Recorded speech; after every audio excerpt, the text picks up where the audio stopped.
अरे तुम जैसे मिडिल क्लास लोगों की सोच और हैसियत बस इतनी ही रहती है। ब्लडी गरीब पीपल। और नहीं तो क्या, नास पीटी कहीं की। ऐसा मत कहिए माँ जी, जेठानी जी। ये कहानी है रितु की, जो एक गरीब घराने से आई होती है और स्वभाव की बहुत भोली भाली और नेक दिल होती है।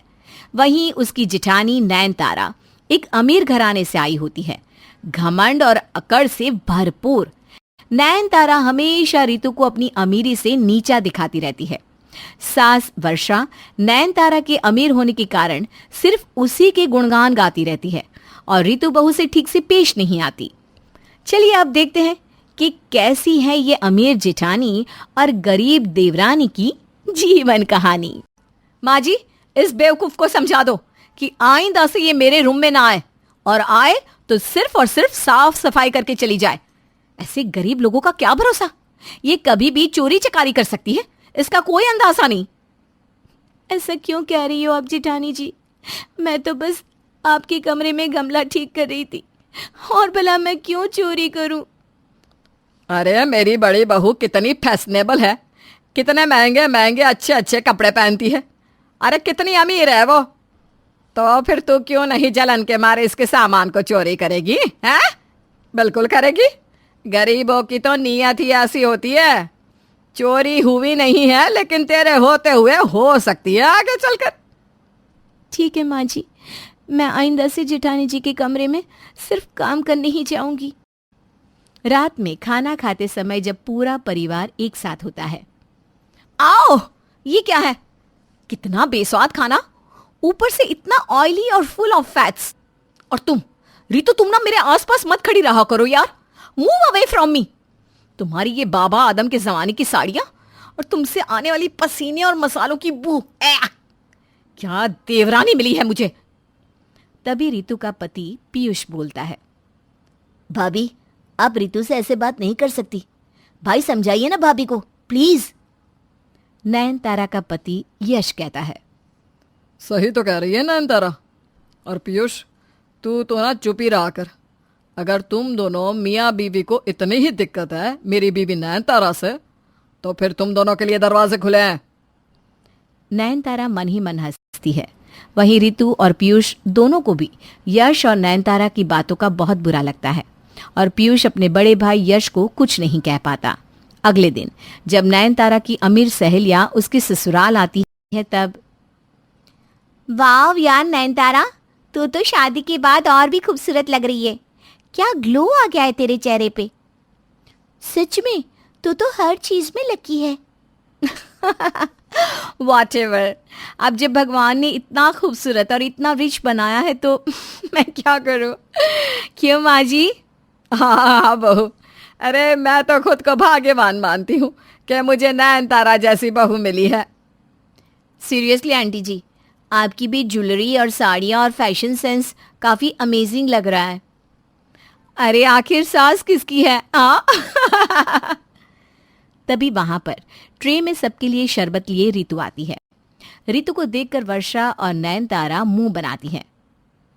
अरे नयनतारा, ये कौन है? तेरी देवरानी? No no no no no, ये कैसे मेरी देवरानी हो सकती है? Are you out of your mind what? ये तो हमारे घर की नौकरानी है, कादम्बरी। हाँ हाँ, ये हमारे घर की नौकरानी है। ओ कादम्बरी, क्या तुम मेरा थोड़ा सा सर दबा दोगी? फटा जा रहा है कब से। ये सब सुनकर और देखकर रितु की आंखें भर आती है और उसके मन को बहुत ज्यादा ठेस पहुंचती है। दबाएगी ना? क्यों कादम्बरी, दबाओगी ना सर? नयनतारा और वर्षा रितु को उस सहेली का सर दबाने के लिए कहते हैं। उनके जाने के बाद रितु खूब रोती है। अरे कल मुही, अब ये तेरा रोना धोना बंद कर और जा जाकर स्टोर रूम की सफाई कर और शाम के खाने की तैयारी कर। माँ जी, मैं पार्लर जा रही हूँ, मेरे आने पे मुझे ग्रीन टी बनी बनाई चाहिए, समझी? हाँ हाँ बड़ी बहू, बन जाएगी, फिक्र ना कर। नयनतारा घर का कोई भी काम नहीं करती, वो तो बस आदेश ही देती रहती। उसकी सास वर्षा तक उसके आदेशों का पालन करती रहती। घर का पूरा काम सिर्फ रितु ही करती। एक बार नयनतारा को एक शादी अटेंड करने जाना होता है और उसने अपना महंगा डिजाइनर लहंगा बाहर सोफे पे रखा होता है और तभी रितु वहां पर साफ सफाई कर रही होती है। अचानक से सारा गंदा पानी लहंगे पे गिर जाता है और पूरा लहंगा खराब हो जाता है। जब वर्षा और नयनतारा ये देखते हैं तब मानो प्रलय आ जाता है। नहीं, बेवकूफ, इडियट कहीं की, दिमाग में भूसा भरा है क्या तुम्हारे, जो ये फर्श साफ करने का गंदा पानी मेरे लहंगे पे डाल दिया। पता भी है कितने का था ये लहंगा? पूरे 80,000 का। देखे भी है कभी 80,000 रुपए? अरे तुमने तो मुश्किल से 80 रुपए देखे होंगे, 80,000 तो बहुत दूर की बात है। अपनी शक्ल मत दिखाना कभी मुझे। Go away from here. करम जली की करम जली ही रहेगी तू। जब से आई है इस घर में अपने अशुभ चरण लेकर, बस मेरी बड़ी बहू नयनतारा का जीना दुश्वार कर दिया है। न जाने मेरे पीयूष पर क्या जादू कर दिया है इसने, जो वो तुझ जैसी गरीब घराने की लड़की से शादी कर बैठा। कुलक्ष नहीं कही की। रितु को खूब डांट कर नयनतारा और वर्षा वहां से चले जाते हैं। रितु अकेले में फूट फूट कर रोती है। मैंने जानबूझ के तो नहीं किया था ना, मेरी क्या गलती है? यही कि मैं एक गरीब घराने से हूँ।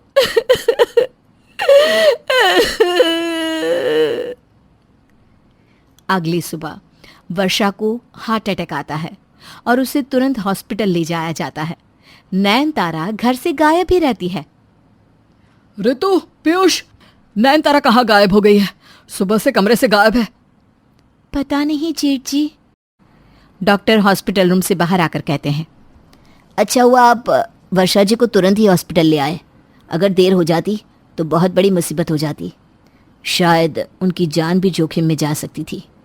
अब आप 50,000 रुपये हॉस्पिटल में जमा कर दीजिए, हम कल तक वर्षा जी को डिस्चार्ज दे देंगे। लेकिन जब रितु, पीयूष और यश घर जाकर सारी अलमारियां खोलते हैं तो वो लोग ये देखकर हैरान होते हैं कि सारी तिजोरियां खाली हैं। तभी घर में पड़ोसन आती है।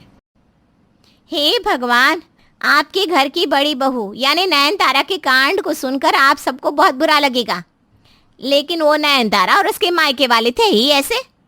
क्या मतलब? अब कहना क्या चाहती हो काकी? अरे बेटा, तुम्हें पता नहीं क्या, पूरे मोहल्ले में खबर फैल गई है। अरे यश बेटा, तुम्हारी बीवी जो थी ना, वो चोरनी थी। क्या? ये आप कैसी बिना सर पैर की बातें कर रही हैं काकी? भूलिए मत, वो मेरी जिठानी जी हैं। हाँ, तो वही तो कह रही हूँ जो सच है कि तेरी अमीर जेठानी अमीर नहीं थी। उसने और उसके डॉन पिताजी ने कई लोगों के पैसों का झोल किया और घपला करके भाग गए हैं कहीं पे। पुलिस उनकी तलाश कर रही है। इसका मतलब सभी तिजोरियों में से गहने, जेवरात और पैसे नयनतारा भाभी चोरी करके ले गई।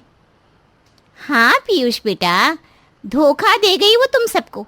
उसके पिताजी जो एक डॉन थे, उन्होंने भी कई मासूम और गरीब लोगों की जान ली और पैसे हड़प लिए हैं। उसके पापा तो जब रिश्ता लेकर आए थे तभी बहुत शांत और सुलझे हुए आदमी बनकर आए थे। इतना बड़ा धोखा? नहीं, मैं उस नयनतारा को छोड़ूंगा नहीं। अब हम अस्पताल के लिए 50,000 कहाँ से लाएंगे? मैंने चिल्लर चिल्लर करके 2 साल से जुड़े हुए पैसे हैं, चावल के डब्बे में रखे हैं। उनको मिला के तकरीबन 20-25 हज़ार तक जुड़ जाएंगे और बचे हुए मेरे पुश्तैनी गहने और पायल को गिरवी रखकर बाकी के पैसे भी हो जाएंगे। थैंक यू रितु, तुम सच में बहुत दिलदार और अच्छी हो। इस तरह गरीब रितु अपने पैसों को वर्षा के लिए हॉस्पिटल में देती है और जब वर्षा ठीक होकर घर आती है तब क्या? ये आप क्या बोल रही हो माँ?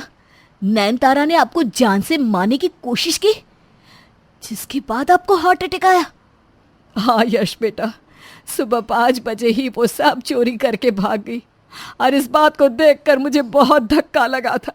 लेकिन रितु बहू, तूने आज साबित कर दिया कि तू कितनी अमीर है। इंसान की अमीरी उसके पैसों से नहीं, उसके दिल से, उसके मन से देखी और परखी जानी चाहिए। धन्यवाद रितु बहू, और सारी भी माफ कर दे मुझे बेटा।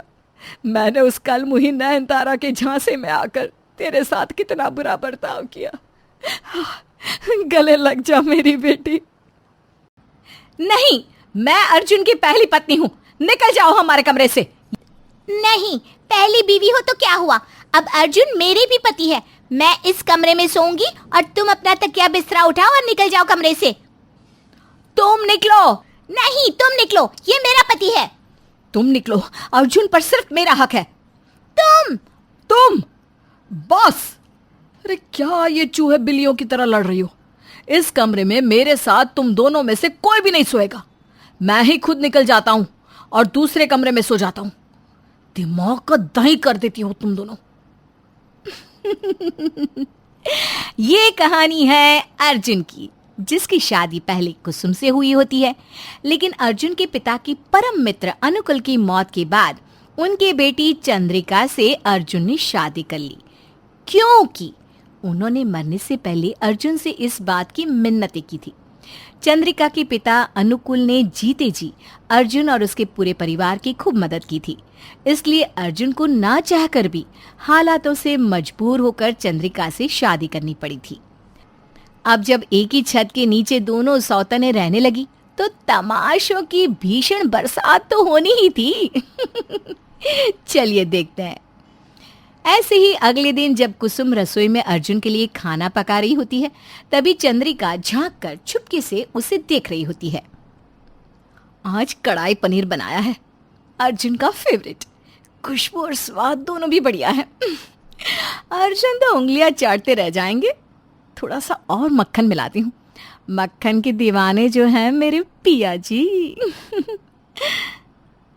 जैसे ही कुसुम मक्खन को फ्रिज से निकालने के लिए मुड़ती है, चंद्रिका तुरंत फटाफट आकर खाने में डिब्बा भर के मिर्च मिला देती है और कुसुम के फिर से मुड़ते ही वो वापस छुप जाती है। कुसुम कढ़ाई पनीर में मक्खन मिलाती है। अब नहीं चखूंगी, अब तो स्वाद के 4 चांद लग ही गए होंगे। रात में जब अर्जुन कढ़ाई पनीर चखता है तो पानी। चंद्रिका फौरन अर्जुन को पानी देती है और उसे अलग से अपने हाथों से बनाया हुआ अच्छा खाना देती है। ये क्या है कुसुम? नींद में खाना पका रही थी क्या तुम? इतना तीखा? लेकिन मैंने तो नाप तोल कर नमक मिर्च डाली थी। चुप बैठो तुम तो हो ही कलमुही। तुम्हारे हाथ का तो पानी भी नहीं पीना चाहिए। लो अर्जुन, मेरे शुभ हाथों से बना हुआ खाना खाओ। Thank you Chandrika. चंद्रिका कुसुम को देखकर मुस्कुराती है और आंख मारती है।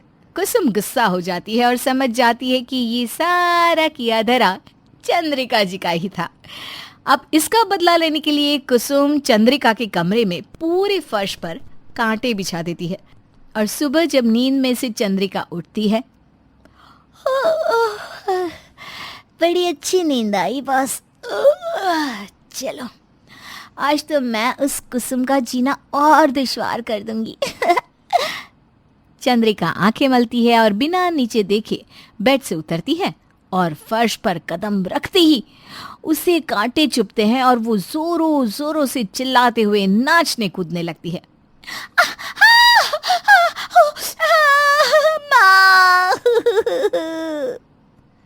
ये सब कुसुम अपने कमरे के बाहर से छुप कर देख रही थी और फूट फूट कर हंस रही थी। चंद्रिका कुसुम को हंसते हुए देख लेती है और वो बेड पे फिर से बैठकर कहती है, अच्छा, तो वो नास पिटी जिसने ये कांटे बिछाए हैं वो तुम हो। लेकिन कुसुम की ये चाल उल्टी पड़ जाती है जब चंद्रिका तुम बिल्कुल घबराओ मत, तुम्हारे पैरों पर मैं अभी ये पट्टी लगा देता हूँ। हाँ अर्जुन, थैंक्स मेरी केयर करने के लिए। अरे इट्स ओके। अर्जुन चंद्रिका के पैर पर पट्टी बांधता है। ये देखकर कुसुम को बहुत जलन महसूस होती है। अर्जुन के जाने के बाद चंद्रिका कुसुम से कहती है, क्यों, तुम्हारी चाल तुम्ही पर उल्टी पड़ गई ना? कैसा महसूस हो रहा है मैडम आपको, बताना चाहोगी? कुसुम बिना कुछ कहे गुस्से से वहां से चली जाती है। फिर एक दिन अर्जुन घर में आकर कहता है, कल मेरे बॉस की बर्थडे पार्टी है, उसने मुझे बुलाया है। तुम दोनों में से जिसे आना है आ सकती हो। मैं जा रहा हूँ गिफ्ट लेने, जिसे आना है तैयार रहना। अर्जुन चला जाता है। ए छिपकली, इस बार मैं अपने पति के साथ जाऊंगी। जैसे कि मैं तो उसकी बहन हूं ना। अरे ओ बैल बुद्धि, मैं भी उसकी बीवी हूँ। और उसके साथ पार्टी में मैं ही जाऊंगी, समझ गई ना तुम? मैं जाऊंगी कह दिया ना एक बार। वो तो अब वक्त ही बताएगा कि कौन जाएगा पार्टी में। कुसुम पार्टी में अर्जुन के साथ ना जाए इसलिए चंद्रिका कुसुम की मुल्तानी मिट्टी में कुछ मिला देती है। फिर बाद में जब आईने के सामने कुसुम आती है, चलो जल्दी से मुल्तानी मिट्टी लगा देती हूँ, फिर साड़ी को इस्त्री भी तो करनी है और हेयर और मेकअप भी तो करना है। कुसुम मुल्तानी मिट्टी अपने चेहरे पर लगा देती है और फिर कुछ देर आराम करती है। जब मिट्टी सूख जाती है और कुसुम अपना चेहरा धो लेती है तो वो देखती है कि उसके चेहरे पे काले दाग आ चुके हैं। नहीं, ये क्या हो गया? मेरे खूबसूरत चेहरे पर ये क्या हो गया? मैं तो भूतनी बन गई। नहीं, अब मैं पार्टी में कैसे जाऊंगी? ये जरूर उस डाकन चंद्रिका ने ही किया होगा। उसे तो मैं छोड़ूंगी नहीं। अगर मैं पार्टी में नहीं जा पाऊंगी तो उससे भी मैं जाने नहीं दूंगी। कुसुम डॉक्टर के पास जाती है। इन दागों को क्लियर होने के लिए लगभग 3 दिन लग जाएंगे। ये केमिकल रिएक्शन की वजह से हुआ है। कुसुम का क्रोध अब 7वें आसमान पर था। वो चंद्रिका की साड़ी को कैंची से काट देती है और फिर जब चंद्रिका अपनी फटी हुई साड़ी को देखती है तो अरे नहीं, अब मैं कैसे जाऊंगी पार्टी में अर्जुन के साथ? अर्जुन, मैं पार्टी में कैसे आऊं? देखो ना ये साड़ी। ओफो, तुम दोनों भी सच में। एक का चेहरा खराब हो गया है और अब एक की साड़ी तहस महस हो चुकी है। 2 बीवियां होकर भी कंवारों की तरह जाना होगा मुझे पार्टी में। रहो तुम दोनों घर में ही और लड़ो और साजिशें करो एक दूसरे के खिलाफ। चंद्रिका कुसुम पर पूरी तरह गुस्सा हो चुकी थी और अब वो उसका नामो निशान मिटाना चाहती थी, जिसके लिए वो गुंडों को पैसे देती है और कहती है, ये लो तुम्हारी रकम। रात को उस कुसुम का काम तमाम हो जाना चाहिए, ठीक है? अरे डन डनाडन मैडम। लेकिन रात में अर्जुन के कमरे की सफाई करते वक्त दोनों बीवियों को कुछ ऐसा दिख जाता है जिससे देख दोनों के पैरों तले जमीन खिसक जाती है। वो होती है अर्जुन और एक औरत की शादी की तस्वीर। ये क्या? अर्जुन नहीं है, ये शादी। इसका मतलब अर्जुन की पहले भी शादी हो चुकी थी। शकुंतला काकी पिछले 15 साल से अर्जुन की पड़ोसन है। उन्हें सब कुछ पता होगा। चलो बात की तह तक जाते हैं। कुसुम और चंद्रिका दोनों भी पड़ोसन शकुंतला के पास जाते हैं और उनसे पूछताछ करते हैं। हाँ, ये तस्वीर में जो है ना वो सच है। अर्जुन की 10 साल पहले टीना नाम की एक लड़की से शादी हुई थी, लेकिन 2-3 साल बाद जब अर्जुन के माता पिता की मौत हो गई तब पता नहीं टीना कहाँ चली गई। टीना? हाय राम, अर्जुन के फोन पर अक्सर टीना नाम से मैसेजेस आते रहते हैं। इसका मतलब वो अब तक उसके कांटेक्ट में है। शकुंतला जी, क्या आप मुझे उस टीना के घर का पता दे सकती हैं? वो कहाँ रहती है? कुछ आइडिया है आपको? शायद बिरला कॉलोनी में रहती होगी। 100% पक्का तो नहीं कह सकती। फिर जब वो दोनों बीवियां बिरला कॉलोनी में तहकीकात करती है तभी उन्हें टीना के घर का पता मिल जाता है और वो दोनों घर की खिड़की से झांककर अर्जुन और टीना को उस घर में एक साथ देखते हैं और चौंक जाते हैं। इतना बड़ा धोखा! मतलब ये अर्जुन 3 बीवियों का इकलौता पति है और ये हम तीनों को बेवकूफ बनाते आ रहे हैं। कुसुम और चंद्रिका दोनों भी लात मारकर दरवाजा तोड़ती हैं और उन दोनों को देख अर्जुन एकदम से हैरान और दंग रह जाता है। तुम तो ना यहाँ क्या कर रही हो? तुम दोनों मतलब? अर्जुन, तुम इन दोनों को पहले से जानते हो क्या? हम दोनों इसकी बीवियां हैं। What? हाँ, इस आदमी ने हम तीनों के जज्बातों के साथ खिलवाड़ किया है। पहले मुझे अपनी पहली शादी के बारे में ना बताकर मुझसे शादी की, फिर इस चंद्रिका को घर लाया। मेरे पापा के वादे को तुमने निभाया और मैं भी तुमसे प्यार कर बैठी, लेकिन तुमने मेरे पापा को यह नहीं बताया कि तुम्हारी ऑलरेडी कुसुम से शादी हो चुकी थी।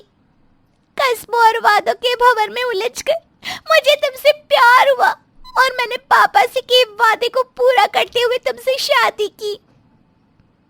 अब समझी, मुझे माँ जी और पापा जी की मौत के बाद अलग रहने के लिए क्यों कहा? तुम्हें ऐश करनी थी इसलिए ना? ऐसे दूसरी औरतों के साथ शादी करनी थी, मजे करने थे इसलिए ना? लेकिन अब तुम्हारे मंसूबों को हम किसी भी कीमत पर पूरा नहीं होने देंगे। मेरी बात सुनो तुम तीनों, मुझे माफ कर दो। चुप बैठो, अब कुछ नहीं सुनना तुमसे। जिस पति के लिए मैं अपनी सौतन से लड़ती रही, वो तो एक नंबर का धोखेबाज और 420 निकला। तीनों बीवियां अर्जुन की खूब पिटाई करती है और वो तीनों उसे हमेशा के लिए छोड़कर चली जाती हैं और अर्जुन अपना सर पटकते हुए रह जाता है। सब मेरी गलती है, ना मैं घर का रहा ना घाट का। जयंती और केशव की शादी के 2 साल बाद ही उनके घर में एक बेटी पैदा हुई। केशव के माँ बाप यानी कि जयंती के सास ससुर रघुनाथ और सुमित्रा अपने घर में पोती के आने की खबर से बहुत खुश थे। लेकिन कुछ ही दिनों बाद जब पता चला कि जयंती और केशव की बेटी नॉर्मल नहीं थी बल्कि किन्नर थी, रघुनाथ और सुमित्रा के तो होश ही उड़ गए। देखो जयंती, तुम्हारी ये बेटी जैसे जैसे बड़ी होगी वैसे वैसे मुश्किलें बढ़ेंगी, और वैसे भी एक किन्नर को घर में रखना ठीक नहीं है बेटा। हाँ बहू, जितना जल्दी तुम इसे किन्नरों की बस्ती में देकर आ जाओगी, तुम्हारे और हमारे परिवार के लिए ठीक रहेगा। माँ बाबूजी, मैंने और जयंती ने हमारी बेटी यानी कि राधा को पालने का फैसला लिया है। हम उसे किन्नरों को देकर नहीं आएंगे। ये कैसी बात कर रहे हो केशव? तुम चाहे इसका नाम राधा रख लो या मीरा, रहेगी तो ये किन्नर ही ना। देखो केशव, जितना जल्दी तुम अपनी इस किन्नर बेटी से मोह छोड़ दोगे उतना ही जल्दी तुम्हारे और इसके दोनों के लिए बेहतर होगा। माँ बाबूजी, मैं आप दोनों के आगे हाथ जोड़ती हूँ, मुझे मेरी बेटी से अलग मत कीजिए। चाहे किन्नर हो या चाहे कुछ भी, मैं हमेशा अपने साथ रखना चाहती हूँ, इस घर का हिस्सा बनाकर। अब अगर तुम दोनों ने जिद कर ही ली है बेटा तो ठीक है,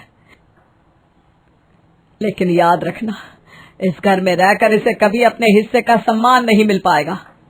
और मेरी एक शर्त है। कैसी शर्त माँ? तुम दोनों को अपनी दूसरी संतान को भी जन्म देना होगा। मैं जिंदगी भर एक किन्नर पोती की दादी बनकर नहीं रह सकती। कम से कम एक तो दुनिया को दिखाने के लिए नॉर्मल बच्चा इस घर में होना चाहिए ना। धीरे धीरे राधा बड़ी हो जाती है। जब वो 3 साल की हो जाती है तो जयंती और केशव के घर में एक और बेटी का जन्म होता है जो एकदम नॉर्मल होती है। जयंती और केशव उसका नाम मीरा रख देते हैं। एक दिन शाम के वक्त जब रघुनाथ और सुमित्रा अपनी छोटी पोती मीरा को गोद में खिला रहे थे तो राधा वहां पर पहुंच जाती है। दादी दादी, आप हमेशा छोटी को ही अपने साथ खिलाते हैं, मुझे भी आपके साथ खेलना है। अरे दूर है, खबरदार जो मेरे पास आई तो हाथ मत लगाना। लेकिन क्यों दादी? भाग यहाँ से। आई बड़ी मुझसे सवाल पूछती है दादी दादी दादी। मैं तो मेरी नंदी सी पोती के लिए बड़ी सुंदर फ्रॉक लेकर आया हूँ। अरे मेरी मीरा के लिए। मुझे भी चाहिए फ्रॉक दादाजी, मुझे भी सुंदर फ्रॉक पहनना है। बाबूजी, अब राधा के लिए कुछ नहीं लेकर आए? इस किन्नर के लिए कुछ लाने के लिए मेरे पास पैसा नहीं है। लेकर जाओ इसे यहाँ से, और इसे ना बहुत दूर रखा करो। कितनी बार कहा है कि हम इसके दादा दादी नहीं है। कुछ साल और इसी तरह से बीत जाते हैं। अब राधा 10 साल की और मीरा 7 साल की हो चुकी थी। एक दिन सुमित्रा के दूर के रिश्तेदार उनके घर आते हैं। अरे नमस्ते भाई साहब, बहन जी, कैसे हैं आप? कितने सालों के बाद मिलना हो रहा है आपसे। अरे आप लोग तो आते ही नहीं, आज पता नहीं कैसे रास्ता भूल गए कि इधर आ गए। बहुत जरा जल्दी से पानी लेकर आना। तभी अचानक राधा अपने हाथ में पानी का ग्लास लेकर रिश्तेदार को देने के लिए आती है। अरे नहीं नहीं, एक किन्नर के हाथ का पानी पीकर हमें पाप का भागीदार नहीं बनना। आप तो जानते हैं भाई साहब, हम इन चीजों के कितने खिलाफ हैं। अरे ठीक कहते हैं आप, लेकिन कौन समझाए, हमारे बहू और बेटी की तो बुद्धि खराब हो गई है। राधा, कितनी बार कहा है तुमसे, घर पर कोई आए तो उससे दूर रहा करो।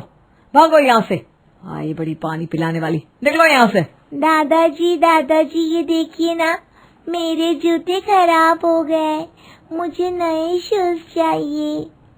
अरे क्यों नहीं मेरी पुत्ती, मेरी लाडली बिटिया रानी, आज तुम्हारे दादाजी को बाजार भेजकर तुम्हारे लिए जूते मंगवा दूंगी। ठीक है बच्चा? क्या बात है बहन जी, छोटी पोती कुछ ज्यादा ही लाडली लगती है आपकी।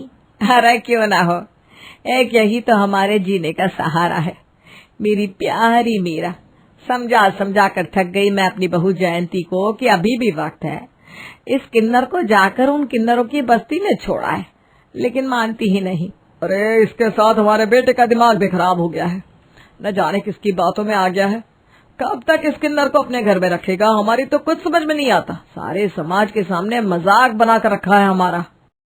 रिश्तेदार अपने घर चले जाते हैं और कुछ दिनों बाद जब सुमित्रा आंगन में बैठकर कुछ काम कर रही थी तो राधा वहाँ पर दौड़ती हुई आती है। दादी ये देखिए, आपकी साड़ी छत पर सूख रही थी ना, बाहर गली में गिर गई थी, मैं इसे जल्दी से उठाकर ले आई। दूर दूर रहना मुझसे। और तूने मेरी साड़ी को हाथ कैसे लगाया? मनहूस कहीं की, शर्म नहीं आती तुझे? मैंने मना किया था ना कि मेरी किसी भी चीज को हाथ मत लगाना। लेकिन दादी अगर मैं नहीं उठाकर लाती तो आपकी साड़ी नाली में गिर जाती। अरे तेरे हाथों को छूने से बेहतर होता कि नाली में ही गिर जाती। तूने मेरे कपड़ों को छुआ है, अब मुझे भी जाकर पवित्र होना पड़ेगा। जा यहाँ से। कितनी बार कहा है मेरे सामने आकर अपनी ये मनहूस शक्ल मत दिखाया कर। राधा रोते हुए वहाँ से चली जाती है। उसे समझ में ही नहीं आता था कि आखिर उसकी गलती क्या थी। उसके दादा दादी उससे इस तरह से क्यों व्यवहार करते थे। कुछ दिनों के बाद जयंती अपने सास ससुर के पास आती है और कहती है, मम्मी जी, पापा जी, जानते हैं राधा ने अपने स्कूल के डांस कंपटीशन में फर्स्ट प्राइज जीता है। और एक किन्नर करेगा भी क्या? किन्नरों को वैसे भी ना नाचना गाना करना ही आता है। नाची होगी वहाँ पर तालियां बजा बजा कर, और तुम्हें खुश होकर बता रही है कि फर्स्ट प्राइज जीता है। अब क्यों ऐसी बात कर रहे हैं बाबूजी? डांस तो नॉर्मल लड़कियां भी करती है ना। फिर अगर मेरी राधा डांस करती है तो इसमें क्या बुराई है?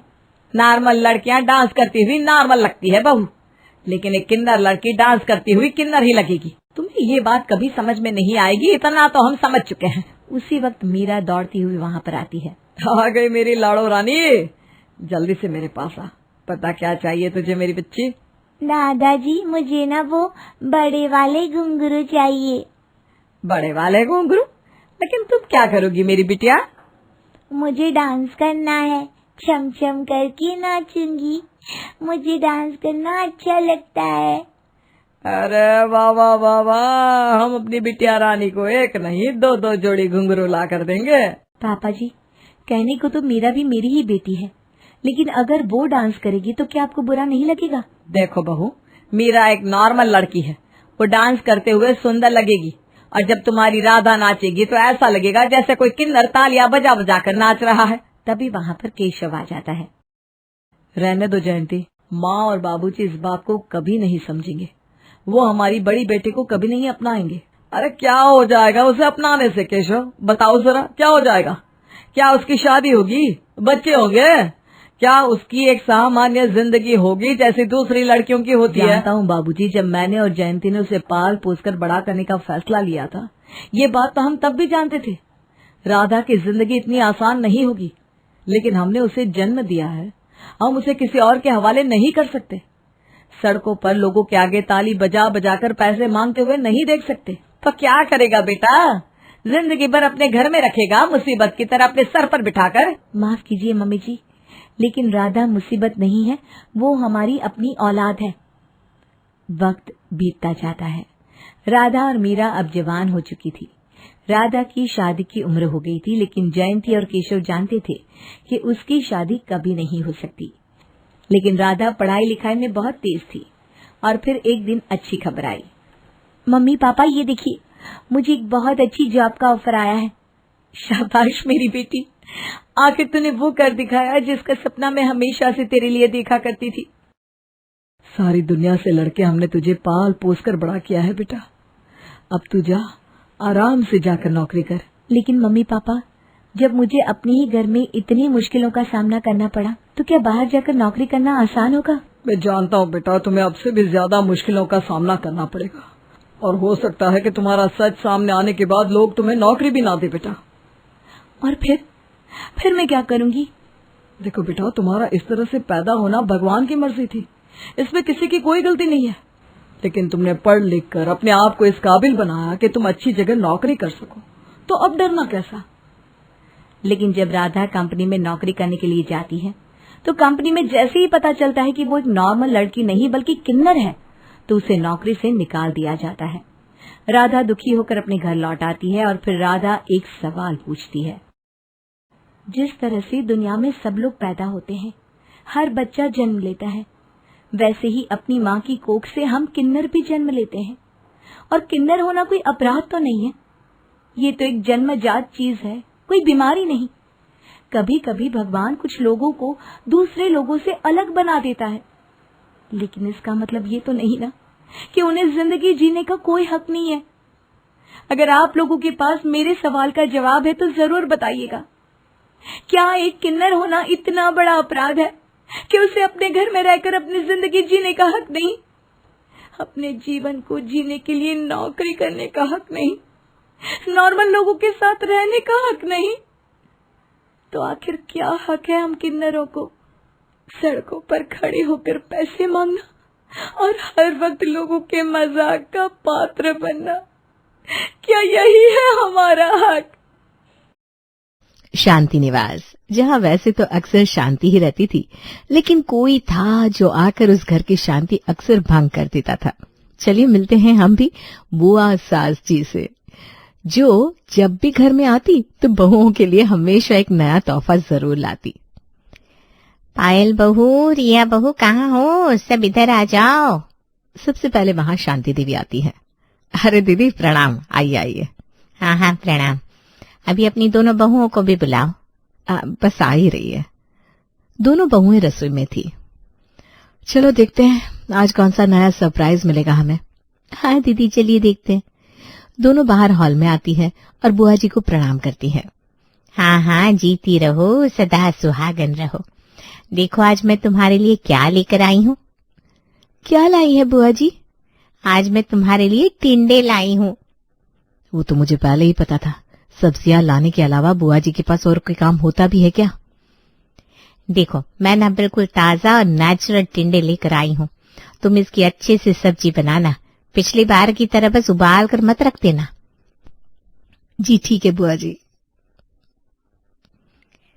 पहले हमारे लिए चाय नाश्ता बना दो, उसके बाद खाने की तैयारी कर लेना। ठीक है मम्मी जी। पायल और रिया दोनों रसोई में जाती हैं। मैं चाय नाश्ता बनाती हूँ दीदी, आप तब तक खाने की तैयारी कर लीजिए। कितनी ही तैयारी क्यों ना कर ले हम रिया, लेकिन मुझे नहीं लगता हम ये जंग कभी भी जीत पाएंगे। कोई बात नहीं दीदी, हिम्मत मत हारिए, एक दिन हमारी जीत जरूर होगी। आखिर कैसी जंग जीतने की बात कर रही थी दोनों? चलिए वो तो आगे ही पता चलेगा। एक तरफ रिया पहले शांति और कमला को चाय नाश्ता देती है, वहीं पायल खाना बनाने की तैयारी कर रही थी। थोड़ी देर बाद खाना भी बन जाता है और फिर सबको खाना परोसा जाता है। दीदी खाना शुरू करिए। देखते हैं आज कैसा खाना बनाया है दोनों ने। अच्छा ही बना होगा। वो तो खाने के बाद पता चलेगा। कमला खाना खाना शुरू करती है और थोड़ा खाना खाने के बाद ही मुंह बना लेती है। क्या हुआ दीदी, आपको खाना अच्छा नहीं लगा क्या? सब्जी में कोई स्वाद ही नहीं आ रहा। कैसी सब्जी बनाई है? क्या हुआ बुआ जी, क्या कमी है सब्जी में? अरे टिंडे का तो स्वाद ही नहीं आ रहा। क्या कह रही हो दीदी, अब टिंडे की सब्जी है, इसमें टिंडे डाले हैं तो टिंडे का ही स्वाद आएगा ना, अब पनीर का स्वाद थोड़ी ना आएगा। शांति मजाक करते हुए कहती है, लेकिन कमला को मजाक पसंद नहीं आता। वो उसे तिरछी नजरों से देखते हुए कहती है, अपनी बहुओं को जरा गुण सिखा, इनसे एक सब्जी भी ठीक से नहीं बन रही तो और क्या ही करेंगी। लेकिन दीदी सब्जी तो ठीक ही है। मैं तुझे समझा देती हूँ, अपनी बहुओं की गलती भी देखा कर। अभी इन्हें ठीक से काम करना नहीं आता। पिछली बार देखा था मैंने कैसे इन्होंने सब्जी फेंक दी थी। वो तो दीदी जरा एक्स्ट्रा सब्जी बन गई थी और वो खराब हो गई थी इसलिए फेंकी थी। देखा, अभी तेरी बहुओं को बहुत कुछ सीखना बाकी है। इनकी जरा क्लास लिया कर, हमेशा इनका बस पक्ष मत लिया कर। मेरी बहू को देखो कितने अच्छे से काम आते हैं उसे।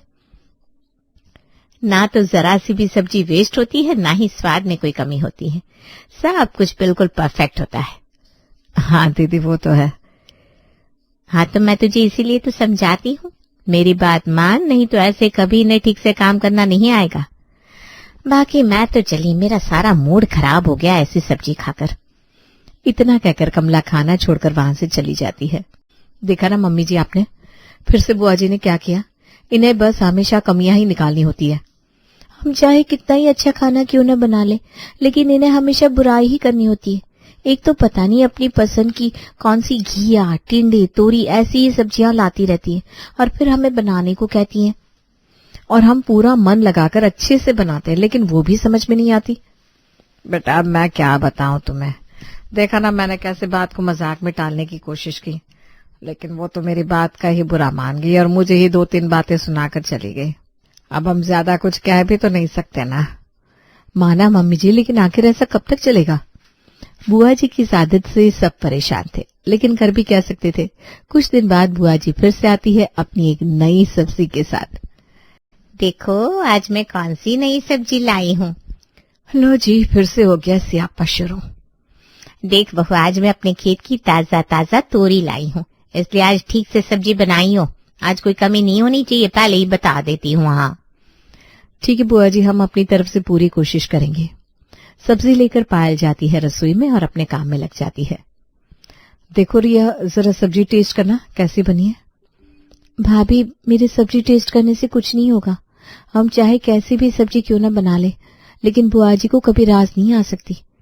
हम तो अपनी तरफ से पूरा बेस्ट करते हैं, लेकिन फिर भी हमें 2 की जगह 4 बातें सुननी पड़ती है। बात तो तुम्हारी बिल्कुल सही है रिया, लेकिन आखिर ऐसा कब तक चलता रहेगा। इसका कोई ना कोई सोल्यूशन तो जरूर निकालना होगा। कुछ आइडिया सोचना होगा दीदी। हाँ, फिलहाल आज देखते हैं आज कैसा रहता है सब। चलिए दीदी। दोनों खाना बनाकर बुआ जी को सर्व करती हैं। आज खाने में तोरी की सब्जी बनी थी, पहला निवाला खाने के बाद। क्या हुआ दीदी, आज सब्जी स्वादिष्ट लगी जो इतना लंबा किया आपने। मैं तो ये सोच रही थी कि कोई कैसे इतनी आसान सब्जी भी अच्छी नहीं बना सकता। सच में शांति, तेरी बहुओं को ना कुछ भी नहीं आता, बस सब्जी ऐसे ही उबाल कर दे देती है। अरे इतने तरीके होते हैं इन सब्जियों को स्वादिष्ट बनाने के, लेकिन नहीं, इन्हें कहाँ कुछ मेहनत करनी होती है। हाँ दीदी, लेकिन इन्होंने बड़े मन से सब्जी बनाई है, इतनी बुरी भी नहीं बनी है सब्जी। अरे मन से सब्जी बनाने से क्या होता है, जब सब्जी ही अच्छी नहीं बनी तो फायदा क्या। बस पानी में सब्जी को उबाल कर दे दिया। टिंडे और तोरी की सब्जी भी इतने अलग अलग तरीके से बन सकती है, बस पूछो मत। मेरी बहू है ना, कभी ऐसा नहीं करती। इतनी मेहनत से मन लगाकर सब्जी बनाती है और हर बार अलग तरीके से, तभी तो खाना खाने में मजा आता है। मेरी बहू तो एक सब्जी से 50-50 वैरायटी बना देती है, और एक इन्हें देखो। सबका खाना बनाने का तरीका अलग होता है ना दीदी। अब आपकी बहू का तरीका अलग है और इनका खाना बनाने का तरीका अलग है। अरे तो वैरायटी तो बन सकती है। लेकिन बुआ जी, तोरी की सब्जी तो ऐसे ही बनती है, इसलिए हमने ऐसे बनाई। क्यों, तोरी में और वैरायटी क्यों नहीं हो सकती। बस एक पानी की ही तोरी बनती है क्या। सूखी तोरी भी बन सकती है, तोरी के पापड़ भी छौंक कर बना सकते हैं, और भी न जाने क्या क्या हो सकता है। देख शांति, मैं तुझे फिर समझाती हूँ, अपनी बहुओं को जरा कुछ सिखा, नहीं तो ऐसे बात नहीं बनेगी। वैसे दीदी ने सब कुछ आता है, सारा घर अच्छे से संभालती है। मुझे जो कहना था कह दिया, बाद में मत कहना मैंने समझाया नहीं था। मैं चलिए अब। सब्जी में भर भर के कमियां निकालने के बाद कमला वहां से चली जाती है। उसके जाने के बाद बहुएं बहुत भड़क जाती हैं। इसीलिए मेरा कभी भी बुआ जी के लिए खाना बनाने का मन ही नहीं करता। देखा ना मम्मी जी आपने, आज फिर हमें कितनी बातें सुना दी। अब जब इन्हें खाना खाना ही नहीं होता और हमारे हाथ का खाना पसंद ही नहीं आता, तो हर रोज यहाँ सब्जी लेकर आ क्यों जाती है। पहले तो अपनी 3rd क्लास सब्जी लाएंगे, उसके बाद हमें बनाने को कहेंगी। फिर हम इतने मन से खाना बनाते हैं तो उसमें मुंह बनाने लग जाती है और 3600 कमियां निकालती है। मैंने तो उन्हें समझाने की भी कोशिश की, लेकिन उन्होंने तो बस एक ही बात रट रखी है। हाँ, उन्हें बस हमारी कमी निकालने के अलावा और कुछ नहीं आता। लेकिन अब बस बहुत हुआ, हमें कुछ करना होगा। हम कब तक ऐसे ताने सहते रहेंगे। हाँ दीदी, आप बिल्कुल सही कह रही हो। अगर हमने अभी कुछ नहीं किया तो बुआ जी के ताने तो दिन ब दिन बढ़ते ही जाएंगे और हम उनके नीचे दबते जाएंगे।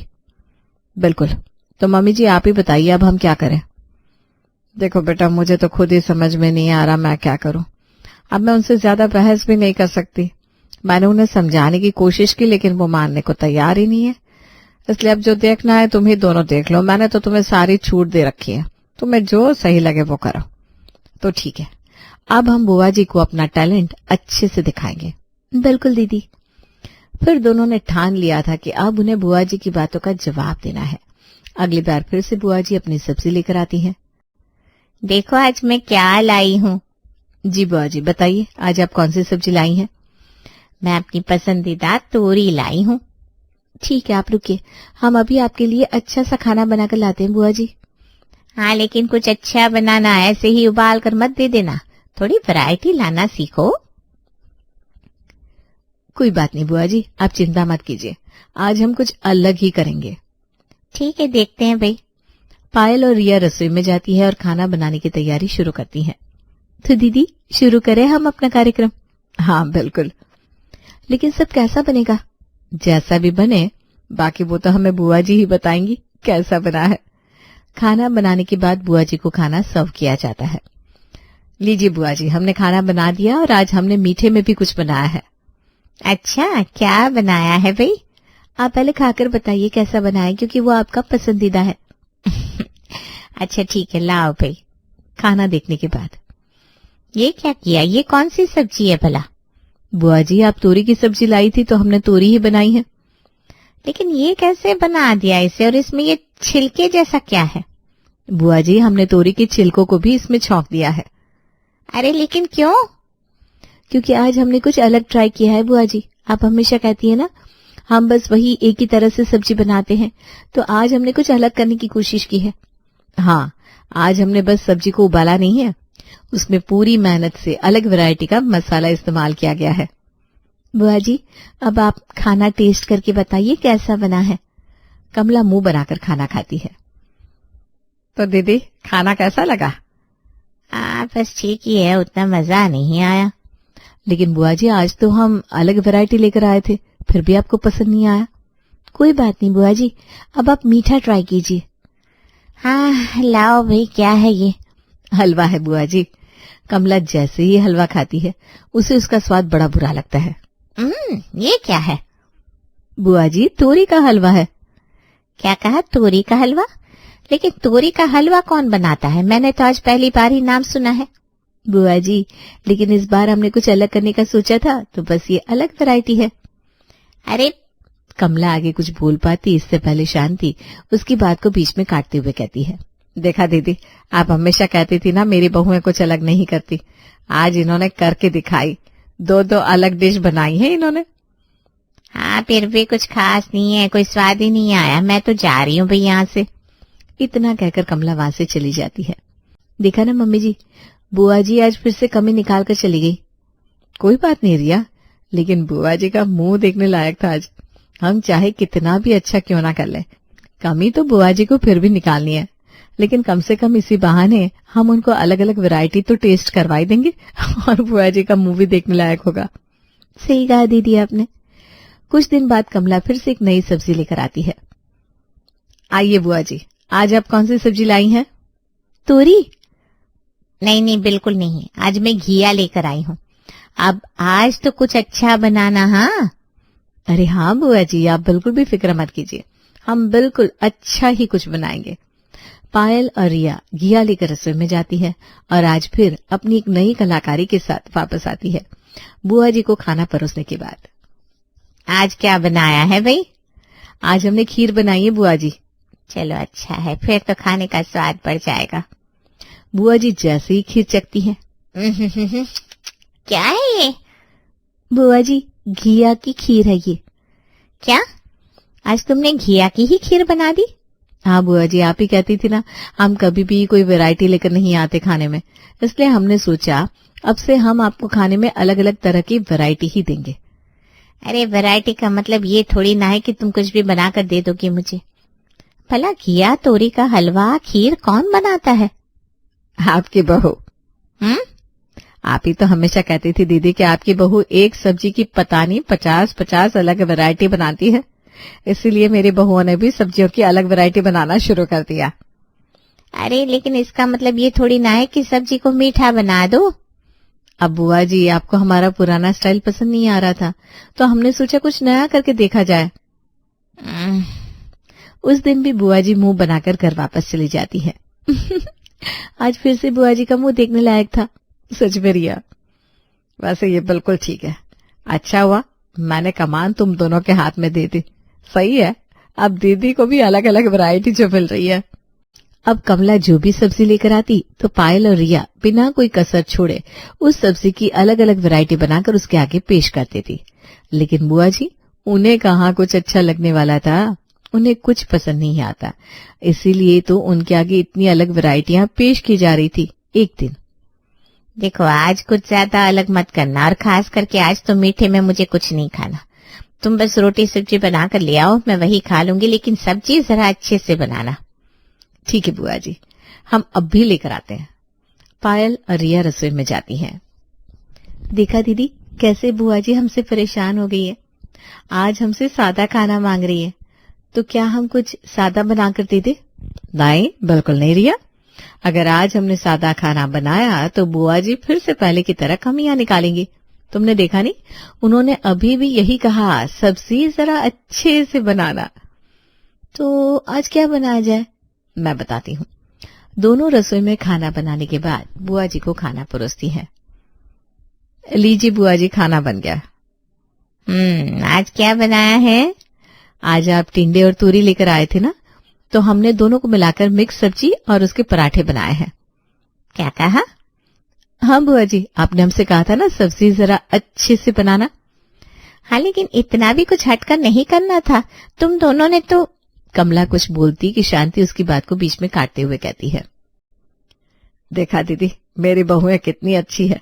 आपने उनसे कितनी बार कहा अलग वैरायटी बनाने के लिए, इसीलिए उन्होंने आपकी बात की गांठ बांध ली और आपके लिए कुछ अलग बनाने के लिए कितना कुछ कर रही है दोनों। मैं कहती थी ना मेरी बहुएं बहुत मेहनती है।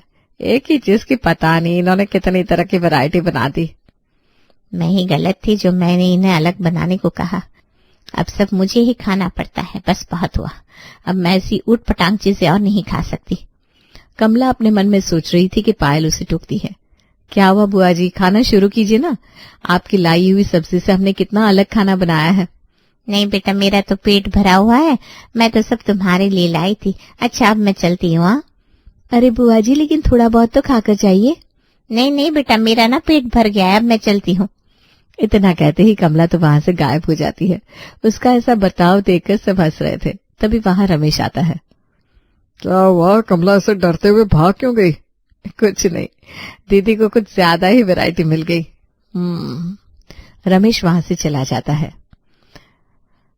कुछ भी कहो, बहुओं मानना पड़ेगा, तुम दोनों ने कमाल कर दिया। उनका चेहरा देखने लायक था। सही कहा मम्मी जी आपने। मुझे नहीं लगता आज के बाद बुआ जी कभी अपनी 3rd क्लास सब्जी यहाँ लेकर आएंगी। हाँ, और हमसे अलग अलग वैरायटी की डिमांड करेंगी।